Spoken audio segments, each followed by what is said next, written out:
BRS కార్యకర్తలం, BRS కుటుంబ సభ్యులం ఇవాళ చాలా ఇబ్బంది పెడుతున్నారు మన మీద.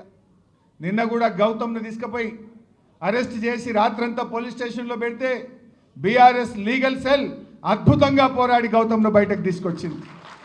మన బీఆర్ఎస్ లీగల్ సెల్ ఒక ధైర్యాన్ని ఇచ్చి ముఖ్యంగా సోషల్ మీడియా యాక్టివిస్టులకు, విద్యార్థి ఉద్యమకారులకు, బీఆర్ఎస్ కార్యకర్తలకు మన లీగల్ సెల్ ఎంతో అండగా తెలంగాణ భవన్ నుంచి రాత్రి భవన్లు కృషి చేస్తుంది.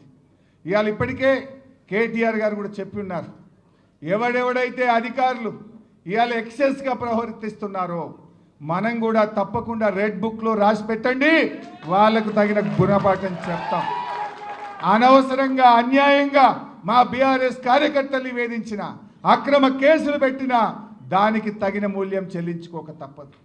కొందరు అధికారులు అత్యుత్సాహం ప్రదర్శిస్తున్నారు, అతిగా ఉన్నాయి లేని పెట్టి కేసులు పెట్టి ఇవాళ ప్రభుత్వంతో మమ్మల్ని ఇబ్బంది పెట్టే ప్రయత్నం చేస్తున్నారు. తెలుసు మాకు ఏ అధికారి ఎక్సెస్ చేస్తుండో, ఎవరెవరు ఏం చేస్తున్నారో అన్నీ తెలుసు మాకు, అన్నీ కూడా గమనిస్తున్నాం జాగ్రత్తగా.